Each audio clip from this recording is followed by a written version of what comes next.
एक प्राथमिकता है किसी तरह अपनी कुर्सी बची रहे।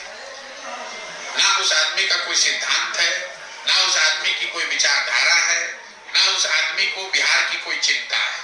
उसको बस एक ही चिंता है कि किसी तरह फेविकॉल लगा के जो हम कुर्सी पर बैठे हुए हैं, ईमान बेच के, अपनी लेगेसी बेच के, किसी तरह वो कुर्सी जितना दिन चल रहा है चल जाए। लेकिन मैं आपको ये भी बता रहा हूँ कि नीतीश कुमार के राजनीति का अंतिम दौर चल रहा है। वो चाहे दुनिया में जो प्रयास करना है कर ले, अब बिहार की जनता उस आदमी पर एक दिन भरोसा करने को तैयार नहीं है। कल अगर वोट हो जाए तो नीतीश कुमार को पानी पीने को नहीं मिलेगा। कोई सिद्धांत है ना? आपको मालूम है कि अगर आपका बच्चा पढ़ लिख जाए तो कोई विधायक बने, कोई मुखिया बने, आपके बच्चे का जीवन सुधरेगा। लेकिन आप अपने बच्चों के लिए भी वोट नहीं करते। आपको मालूम है कि चीनी मिल चालू हो जाए मधुबनी में, फैक्ट्री लग जाए तो आपके बच्चों को रोजगार मिलेगा। लेकिन आपने जीवन में कभी फैक्ट्री रोजगार के लिए वोट नहीं दिया। आपको मालूम है कि अगर धान का भाव 2100 रुपया मिल जाए तो आपका तुरंत फायदा होगा। आप 1700 में धान बेच रहे हैं, लेकिन 2100 के लिए कभी वोट आपने दिया नहीं। तो जब आप पढ़ाई के लिए, रोजगार के लिए, अपने फसल के दाम के लिए वोटें नहीं देते हैं तो काहे के लिए गाना गा रहे हैं? क्यों झूठ बोलते हैं कि हम बिहार का विकास चाहते हैं? आपको मालूम है इस अभियान में हर पंचायत में 10 युवाओं को क्लब के माध्यम से राजनीतिक सामाजिक जीवन में आने का, आपको इस अभियान में हर पंचायत में 10 देखिए, प्रशांत किशोर के बारे में एक बात तो मैं कह सकता हूं कि प्रशांत किशोर जो हैं राजनीतिक इसलिए कि राजनीतिक सलाहकार के तौर पे कई प्रदेशों के मुख्यमंत्रियों को जीवन दान दिया है। अब बिहार में जब आ गए हैं तो बिहार में खड़ी खड़ी बातें कर रहे हैं, वाकई में खड़ी खड़ी बातें कर रहे हैं बिहार में। लेकिन बिहारी जनता ऐसी है जो मतलब सड़ चुकी है, मर चुकी है, पता नहीं क्या होगा उस जनता को। जनता इतनी बेवकूफ़ हो सकती है, ऐसा आप सोच सकते हैं। मैं भी बिहार से ही हूँ, इसलिए बुरा मत मानिएगा। मैं भी जानता हूँ कि जनता के पास कोई विकल्प नहीं, ऐसा नहीं है। जनता उसी जनता सड़ी गली पॉलिटिक्स में आप जनता रहना चाहती है।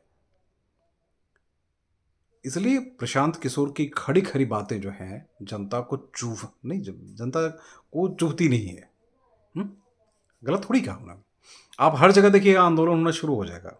वहाँ सड़कें टूटी पड़ी हुई है, स्कूल नहीं है। आपको अभी पता है ना कि वैकेंसी आ गई, अब रिक्रूटमेंट होना था, सब कुछ हो गया। जब योगदान देने गए तो पता चला कि झोपड़ी जो है वो झोपड़ी में ही, आपको पता था कई सालों तक वहाँ के बच्चों का भविष्य क्या हो गया। 12वीं तक के लिए एडमिशन तो हो गए थे और टीचर ही नहीं थे। वो बच्चे जब बाहर पढ़ के आएंगे उनकी क्या हालत होगी सोच सकते हैं। बावजूद इसके सब कुछ चलता रहा। तो नीतीश कुमार और प्रशांत किशोर जो बातें कह रहे हैं ना, मुझे तो लगता है बहुत बहुत ही दिलचस्प बातें हैं। वाकई में ऐसा लगा अब कि व्यक्ति राजनीति में कहाँ तक गिर सकता है। नीतीश कुमार उसका सबसे बड़ा एग्जाम्पल है। नीतीश कुमार नहीं, तमाम से राजनीतिकों की मैं वही हालत देख रहा हूँ। इधर अरविंद केजरीवाल को लीजिए ना भाई, मुकदमा हुआ उसके बाद भी बेचारे दौड़ रहे हैं कि हम मुख्यमंत्री हम ही बने रहेंगे। नीतीश कुमार हैं कह रहे कि नहीं, मुख्यमंत्री हम ही बने रहेंगे। भाई 30 साल से लालू आप दोनों मिलके थोड़ा सा विकास, शिक्षा दे दीजिए। वाकई में जनता के खिलाफ अगर वो जनता के सामने वो कह रहे हैं कि भाई आप ही दोषी हैं, तो वाकई में दोषी हैं। धान की बात उन्होंने कही ना, मक्के की बात कही ना उन्होंने। यही लालू यादव है जिन्होंने मक्के की कीमत जो है बढ़ने नहीं दिया था। बड़ी पॉलिटिक्स की थी, उसमें करोड़ रुपए का, छोड़िए उसमें जाइएगा तो बहुत, मैं आरोप नहीं लगा रहा। मसला ये है कि आखिर जनता कब तक ऐसी रहेगी? जनता सुन नहीं पाएगी, समझ नहीं पाएगी क्या? आपके बच्चे कहाँ हैं?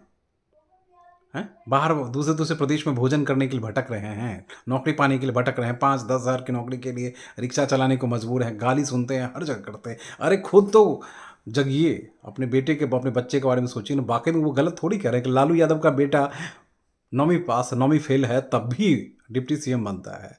आपके बेटे ग्रेजुएट किए हुए हैं, दिल्ली में कहीं जाके 10-15 हज़ार की नौकरी करते हैं।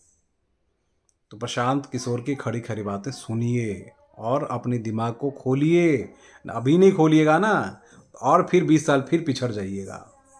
लोग छोड़ के भाग रहे हैं अपने बच्चों को, सबसे पहले बिहार से भगा देते हैं। ज़मीन बेच के सबसे ज़्यादा जो एजुकेशन पे एक्सपेंस है वो बिहारियों का है। लेकिन दूसरे प्रदेश के जितने कॉलेजेस हैं ना, उन कॉलेजों में जाकर देखिए सिर्फ बिहारी बच्चे मिलेंगे। ग्रेटर नोएडा, नोएडा, बेंगलुरु, कोई भी प्रदेश ऐसा नहीं है जहाँ बच्चे भरे ना पड़े हों। क्योंकि हमारे पास कॉलेज नहीं है, हमारे पास यूनिवर्सिटी नहीं है।